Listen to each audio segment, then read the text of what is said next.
Kan sebelum saya kenal yang namanya baca tulis, saya tuh udah terlebih dahulu tuh tertarik sama yang namanya warna-warnaan dari saya masuk ke lukis konsep. Padahal sebelumnya tuh saya ragu-ragu kayak sanggup gak ya.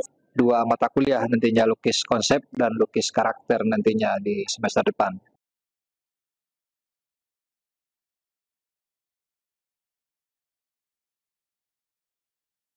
Oke, Assalamualaikum warahmatullahi wabarakatuh. Berjumpa lagi di Asa Studio Art.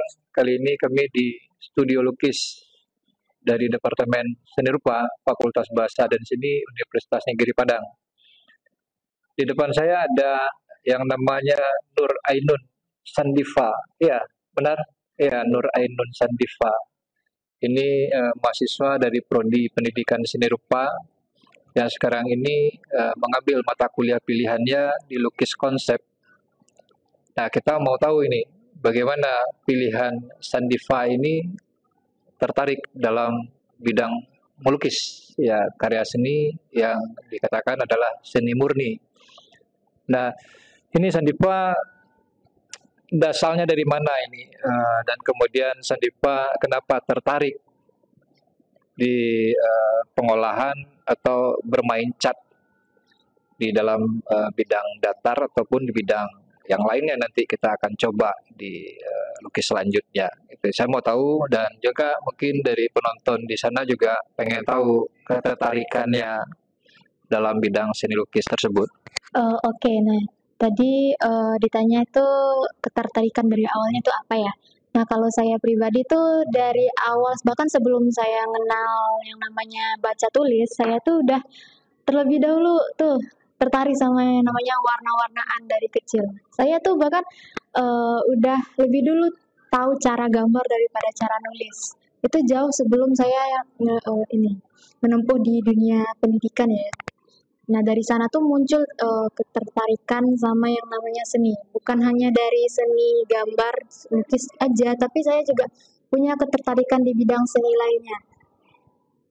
Contohnya tuh kayak seni rupa yang nggak cuman berfokus di bidang lukisnya aja. Terus kalau motivasi saya buat kenapa sih ngambil lukis buat jadi mata kuliah pilihannya, sebenarnya saya punya sedikit cerita sih kenapa saya sampai ngambil lukis.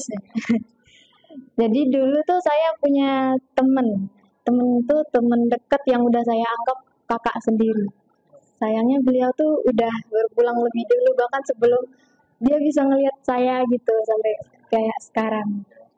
Nah dulu dia kayak sempat bilang ke saya kalau semalam sebelum dia berpulang ya, aneh loh, kayak nanti juga kamu lupa sama saya digituin. Nah saya kan kayak nggak bakal lupa gitu. Awas aja ya nanti saya bakal bikin satu pameran gitu. Isinya kamu gitu kan. Karena dia tuh jujur cukup berkontribusi ya dalam hidup saya, memberi beberapa pelajaran karena terkait umur yang agak jauh ya. Jadi dia kayak lebih berpengalaman lah pas saya lagi down-downnya gitu kan. Terus dia tiba-tiba dateng gitu. Terus ngasih-ngasih kata-kata motivasi gitu biar katanya nggak lemah menghadapi kehidupan. Terus gitu. Setelah dia berpulang itu saya keinget gitu kan kata-katanya. Kalau saya tuh bakal melupain dia. Buktinya sampai sekarang tuh saya nggak lupa sama dia. Malahan itu jadi alasan saya tuh saya masuk ke lukis konsep. Padahal sebelumnya tuh saya ragu-ragu kayak sanggup gak ya seni itu kan apa ya, menurut saya sebenarnya selain seni itu bidang penyampaian ekspresi saya, sejujurnya saya juga stres juga di bidang seni ini karena ini kayak terbebani aja gitu sama ekspektasi diri sendiri. Kayaknya itu juga hal-hal yang dialami sama seniman lain ya gitu. Nah, jadi itu yang jadi motivasi saya kenapa saya harus ngambil lukis ini. Pokoknya saya harus ngambil gitu. Kalau saya nggak ngambil lukis itu percuma saya kesini. Nggak ada tujuan lain. Kehilangan tujuan. Nah, oke, saya jadi beban yang berat ini sebenarnya. Dari ungkapan Sandifa tadi, saya merasa akan lebih harus maksimal ini untuk memberikan sebuah arahan mungkin, atau didikan mungkin, untuk lebih mendapatkan mungkin pembelajaran di kelas sehingga capaian ataupun tujuan dari mahasiswa salah satunya Sadifa bisa terwujudkan.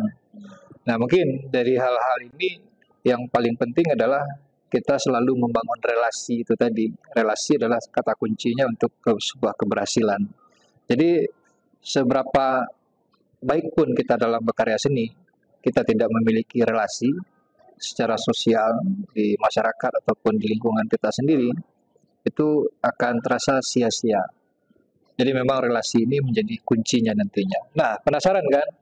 Siapa yang menjadi bayang-bayang dari Sadifa di waktu kecilnya yang memberikan spirit yang kata-kata terakhirnya adalah ya mungkin ini di sini ada semacam ketidakpercayaan bahwa tidak akan bertemu lagi gitu kan, tidak akan berjumpa lagi. Tapi dari hal itu Sadifa akan mencoba menggambarkan atau melukiskan dari apa yang sudah dialaminya dalam motivasi-motivasi yang diberikan oleh orang yang sudah lebih dahulu dari Sadifa ini.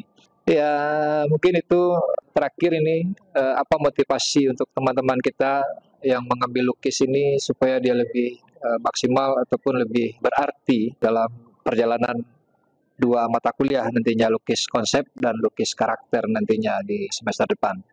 Oke? Oke, mungkin sedikit motivasi dari saya, Kak, nggak cuman dari bidang seni lukis saja ya, mungkin teman-teman yang lainnya tuh berkecimpung misalnya di bidang patung, keramik ya. Kita harus tetap jalan aja sih terus gitu. Selama tujuan kita baik, kita nggak perlu khawatir tuh sama rintangan yang di depan, karena badai mau sekencang apapun juga pasti berlalu. Semua orang juga pasti ngalamin hal yang kita alamin kok, jadi nggak usah patah semangat, tetap maju aja, nggak apa-apa. Semangat. Oke, di Sadifa. Oke, terima kasih. Sampai berjumpa kembali. Assalamualaikum warahmatullahi wabarakatuh.